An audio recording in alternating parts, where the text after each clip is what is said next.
The Erie Canal was the first major waterway built in the United States.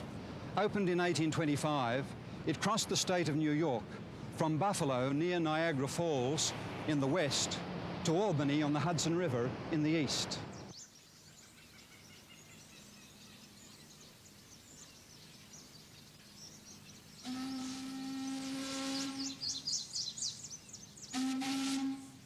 About half an hour's drive east of Rochester lies the small town of Port Gibson. Located on the canal, it was once the main shipping point for the area. It was also the home of an active Methodist layman, Hiram Edson, who in 1843 accepted the message of the soon coming of Christ taught by William Miller and his associates. With tens of thousands of others across the United States, the Millerites of Port Gibson waited with earnest expectation for October 22, 1844. For on this day they expected the Lord to come as the fulfillment of the 2,300-day prophecy of Daniel 8:14. But as the clear morning light of the following day shone upon the canal waters, these same believers were overcome with disappointment and despair. Just how they came to see beyond their own misunderstanding to the clear light of God's leading in three distinct ways is the substance of our story.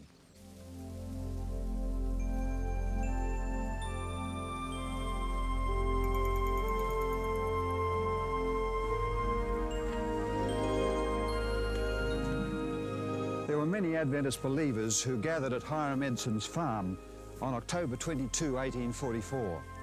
Researchers established that this was his house, though rooms have been added on both sides since the time Edson lived here. On that cool October morning, the disappointment of Edson and his friends became all too real. That slips off the tongue mighty easily, young fella. I beg your pardon, sir? I don't think you have any idea how devastated we were. What do you mean? I'm telling you, we experienced the worst kind of doubt. Some of us with more bitterness than others. We wondered if the prophecies of Daniel were wrong. We wondered if maybe the Bible was a fairy tale. And some of us even wondered if there was still a God in heaven. We went to my barn back there and we prayed. And after re-examining our faith, we decided that there had to be an answer to our dilemma. And what was that?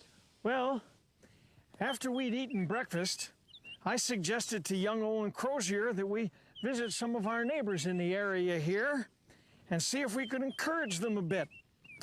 I'm not sure if it was because of our fear of our mocking neighbors, but anyway, we headed out across my cornfield. All that corn. We'd been so sure of Christ's second coming that I'd left the whole crop standing in the field. Have an ear of New York's finest. Thank you. You're welcome. You know, as we walked along that morning, and I reviewed in my mind the events of the previous 24 hours, suddenly I stopped and looked up into heaven, and it seemed as if the heavens opened, and across my mind flashed the arrangement of the sanctuary. You know, we Millerites had been preaching the text until 2,300 days, then shall the sanctuary be cleansed. And we thought that that sanctuary was this earth. Well, later we realized that the Bible teaches that there's a sanctuary in heaven too. And Christ had moved like the high priest in the Day of Atonement from the holy place to the most holy place on October 22, 1844. Our Lord had a work to perform in heaven before returning to this earth. That's where Brother Miller had made his mistake. The Lord was good. He had heard our morning prayer. Well, so long, young fella. So long.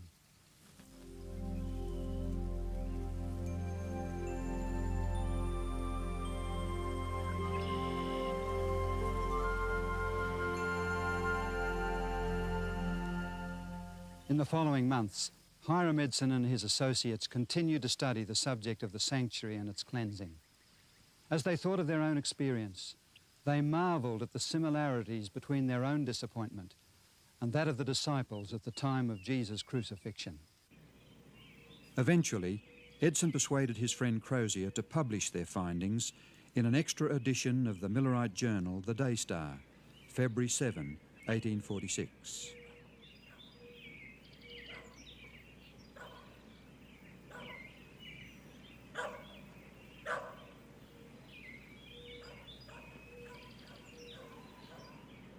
But meanwhile, a second significant development was taking place here in Washington, New Hampshire. 2 years earlier, in 1844, a Seventh-day Baptist lady had shared with a group of Millerite believers here her conviction that the seventh day of the week should be observed as the Sabbath.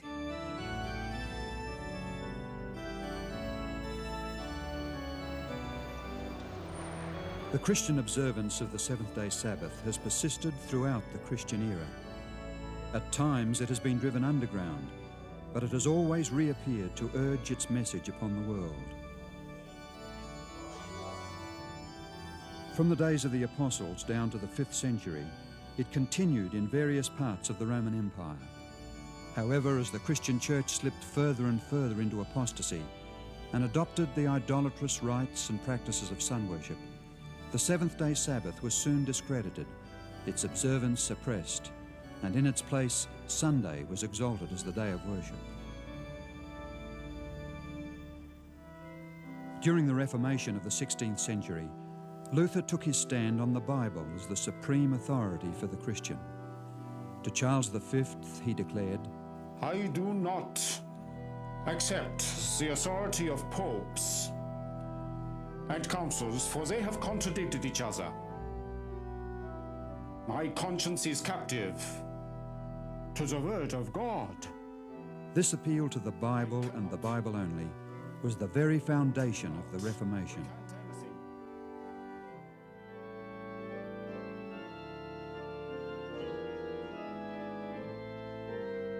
As the Reformation continued, dialogue soon arose within the Church over the question of Sunday and the Sabbath. The Sabbath keepers asserted that there was no Bible support for the observance of Sunday. As a result, the observance of the seventh-day Sabbath spread throughout Europe, including England.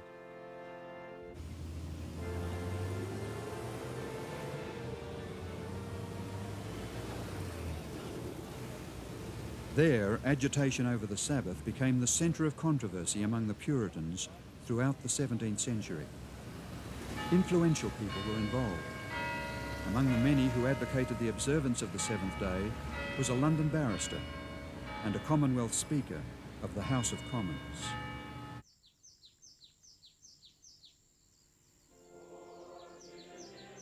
By the mid-1660s, there were many congregations in England keeping the seventh day. A member of one of them was Dr. Peter Chamberlain, physician to 3 Stuart kings, James I, Charles I, and Charles II of England. A contemporary of John Bunyan, Chamberlain was a keen Bible student. On his tombstone in the churchyard at Woodham Mortimer, these words have been written. As for his religion, he was a Christian, keeping the commandments of God and faith of Jesus, being baptized about the year 1648, and keeping the seventh day for the Sabbath above 32 years. Chamberlain was a member of the Seventh-day Baptist Church, a small group that had separated from the Baptist Church in the early 1600s because of their convictions concerning the Sabbath.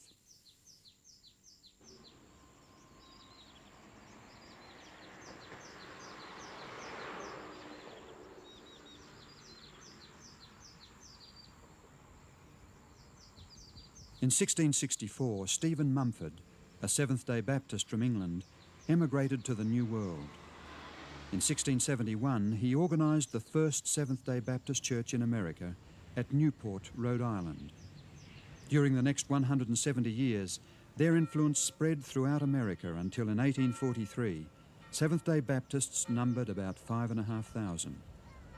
In that year, their General Conference voted on a most significant resolution. That the first day of November next be observed by our churches as a day of fasting and prayer, that Almighty God will arise and plead for his holy Sabbath. Little did they anticipate the manner or the magnitude of the answer to their prayer. Within months of their day of prayer, a Seventh-day Baptist widow, Mrs. Rachel Oakes, decided to move to the little village of Washington, New Hampshire. Her 18-year-old daughter, Delight, had accepted a position there as a schoolteacher.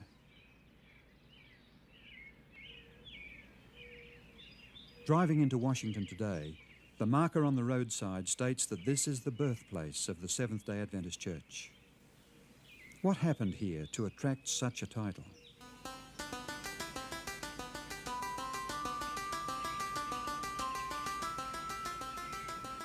This sturdy wooden church is today located far from the town centre, but once it was set in the middle of a thriving farm community.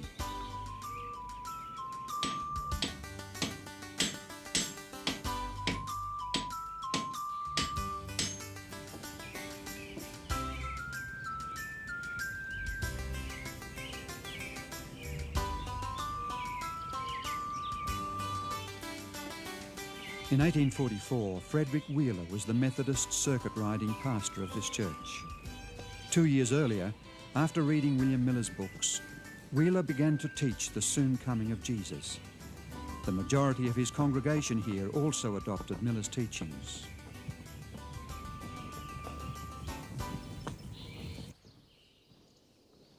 One Sunday morning, Wheeler was at this desk in the Washington, New Hampshire church, conducting the communion service. During the sermon, he encouraged the people to be faithful in keeping all 10 of God's commandments. Mrs. Oakes, the Seventh-day Baptist, who was attending here for fellowship, could hardly contain herself. When the pastor visited her soon after, she seized her opportunity. I'm glad to see you. I've been looking forward to this. I want to talk to you about something important. What is the subject today? Come in. Thank you, Mrs. Oakes. It's a lovely fire.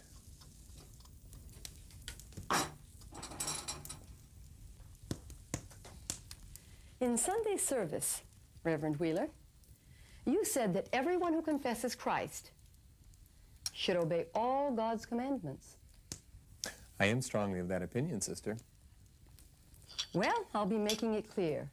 I came near standing up right then and there and saying something. I sensed as such. What did you want to say?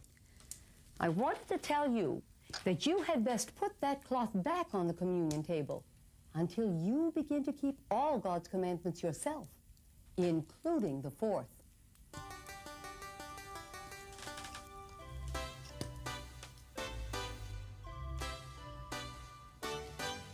And so Frederick Wheeler was introduced to the Sabbath truth. Soon after, he kept his first Sabbath, preached a sermon on it, and thus became the first Sabbath-keeping Adventist minister. Not long after the Great Disappointment, William Farnsworth, then in his late 30s, stood up in the Farnsworth family pew during the service and declared his intention to keep the Sabbath also. He was soon followed by his younger brother Cyrus, who was in his early 20s, his own wife and father and others.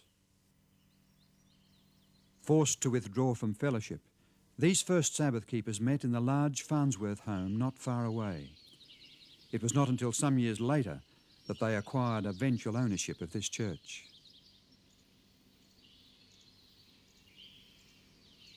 Adjacent to the church is the graveyard where many of these early Seventh-day Sabbath keepers lie buried.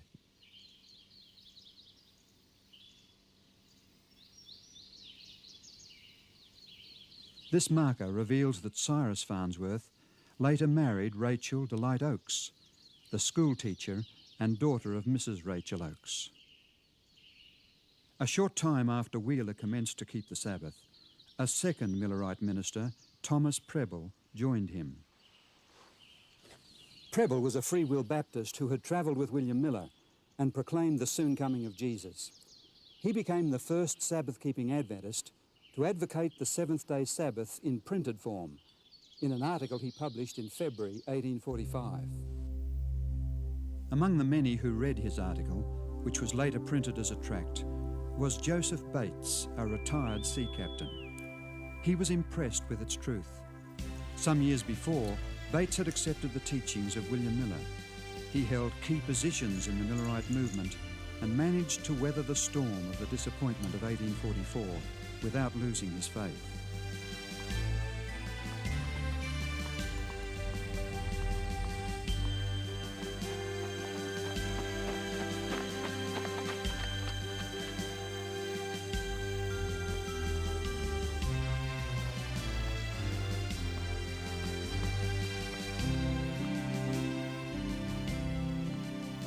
Hearing of the company of Sabbath keepers in Washington, he journeyed there, but on the way met with Frederick Wheeler on his Hillsborough farm. The Sabbath, I'm just having difficulty.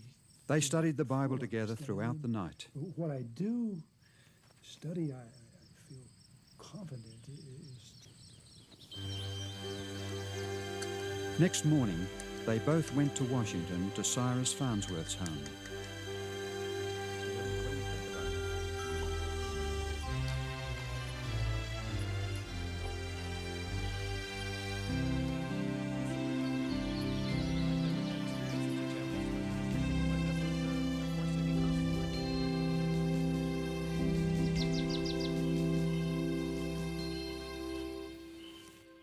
Here at the Farnsworth home in 1845, after further study with Wheeler and Farnsworth, Bates made his decision about the Sabbath.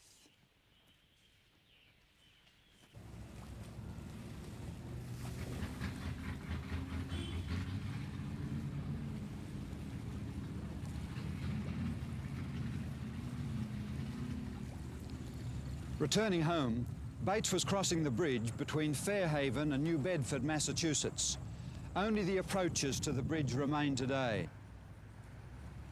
On the bridge, Bates met an old friend, James Madison Munro Hall, who asked him a question. "What's the news, Captain Bates?"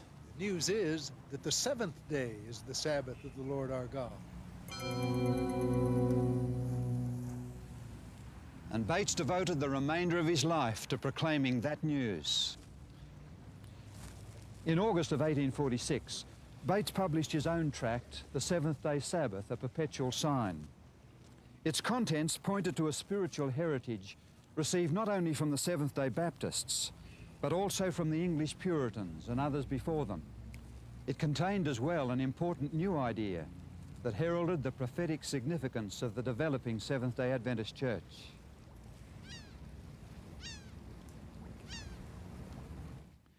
After Bates had begun to keep the Sabbath, he noticed something that the Millerites had overlooked. They had seen their movement as the fulfillment of the first and second angels' messages of Revelation 14, which were to be proclaimed prior to the second coming of Jesus. But there was also a third angel's message. Bates noted that Revelation 14 and verse 12 describes the people who are preaching these messages as those who keep the commandments of God and the faith of Jesus. This confirmed in his mind the importance of keeping the commandments. It seemed to him that the time had come for a people who had proclaimed the first and second angels' messages to recognize the third message and to keep the commandments of God and the Sabbath, the fourth command, enjoined.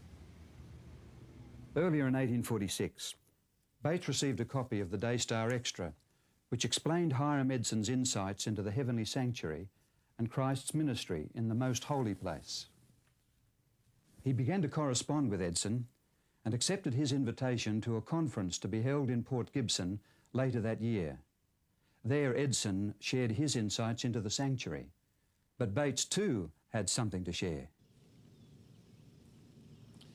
As Bates outlined his reasons for keeping the seventh-day Sabbath, Edson jumped to his feet and declared, "That is light and truth.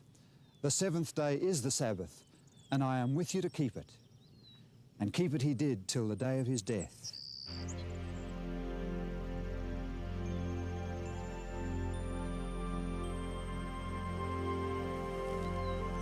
But in his conversation with the Port Gibson leaders, Bates also began to see a connection between the Sabbath and Christ's ministry in the most holy place of the heavenly sanctuary.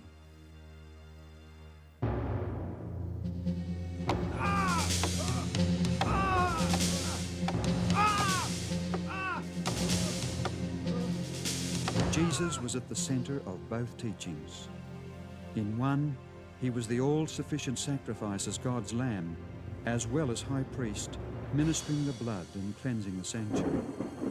In the other, he was the creator of the world and giver of true rest. The 1846 conference was the first public expression of such a connection.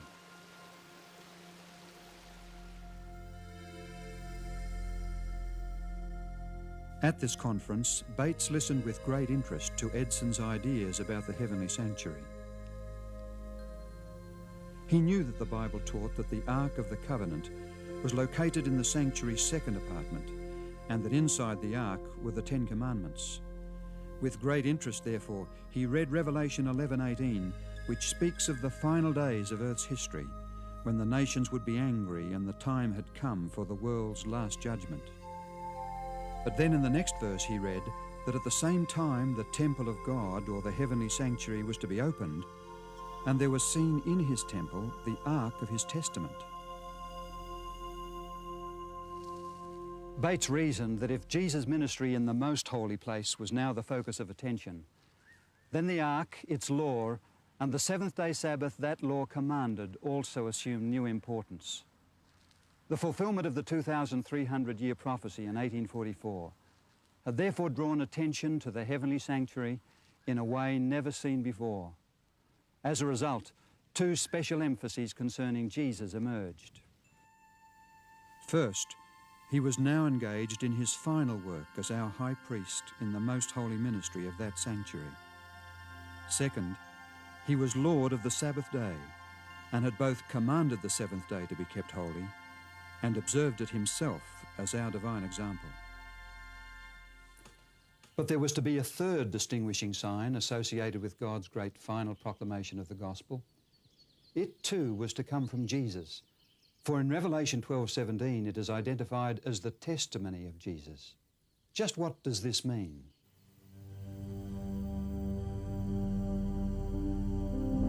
In Revelation 12, John describes the woman clothed with the sun representing the church. He sees her waiting for the birth of Jesus, then persecuted and led away into the wilderness, where God protects her for a period of 1,260 years.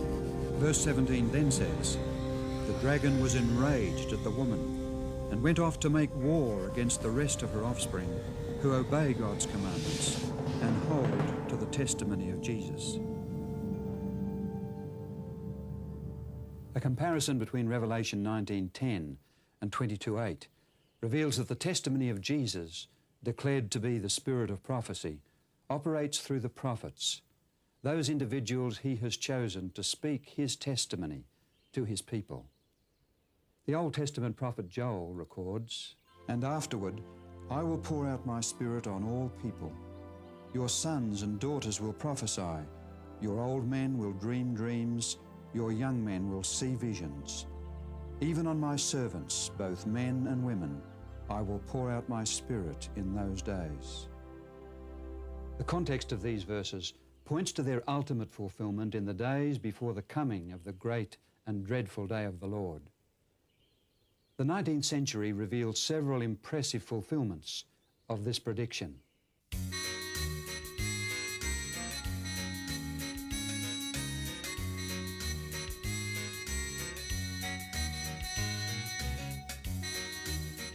In the late 1830s, a young American black who was converted at the age of 17 moved here to Boston, Massachusetts, to prepare for the gospel ministry. His name was William Foy. During 1842, Foy received two impressive visions. He later published a description in a pamphlet entitled "The Christian Experience of William E. Foy," together with the two visions he received in the months of January and February 1842.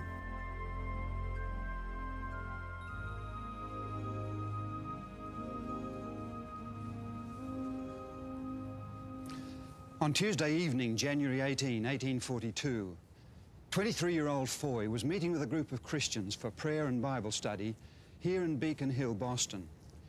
During the meeting, he experienced the first of 4 visions. It lasted for 2.5 hours, during which a Dr. Cummings examined him and could find, and I quote, "no appearance of life except around the heart."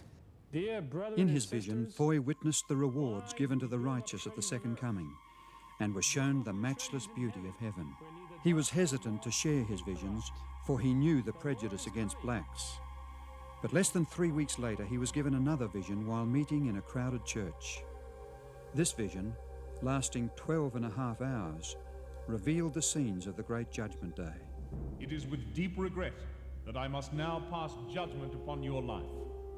As a child, you were fortunate to have the benefit of God-fearing and loving parents. As the scenes passed before him, he saw that neither profession, politics, nor status can save, only a relationship with Christ. In fact, if notice had been taken of his vision concerning the pre-Advent judgment, perhaps the great disappointment 2 years later may have been softened, if not avoided altogether.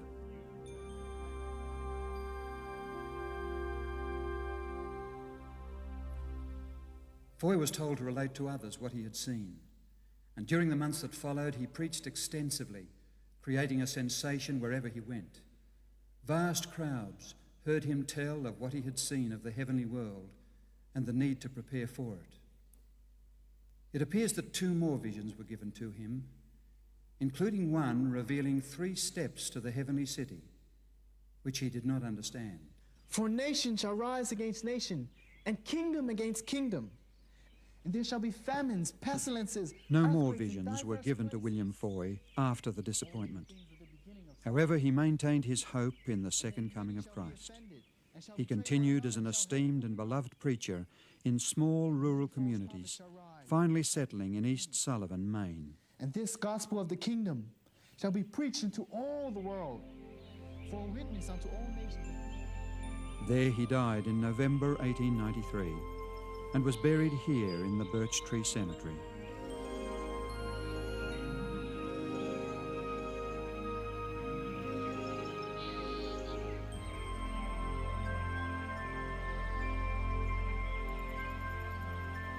Shortly before the Great Disappointment, God placed the prophetic gift on another, Hazen Foss, who lived in Poland, Maine.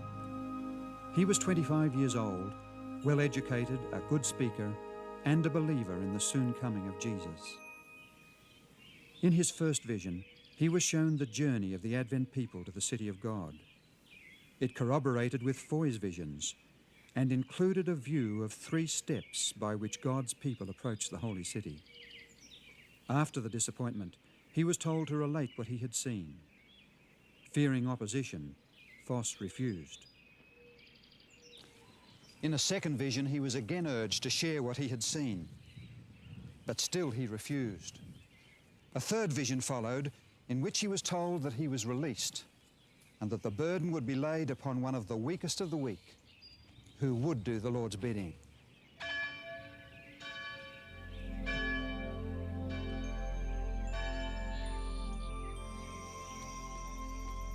A few weeks later, Foss stood outside the door of a little chapel, listening to a miraculous story.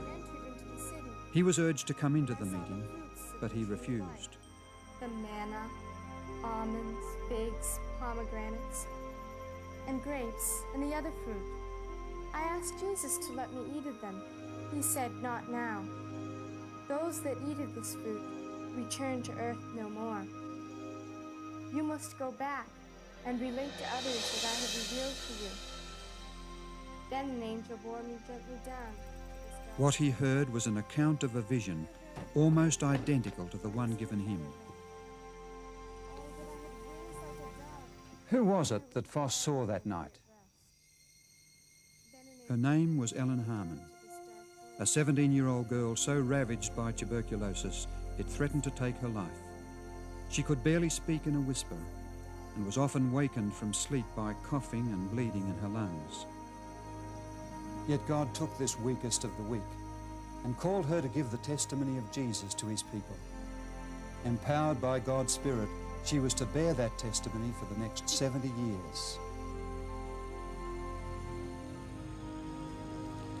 The explanation of the sanctuary, the seventh-day Sabbath truth, and a modern manifestation of the spirit of prophecy These three key revelations helped lead many through the disappointment of 1844.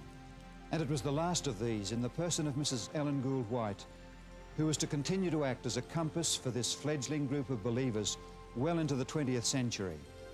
It is to her story we turn next.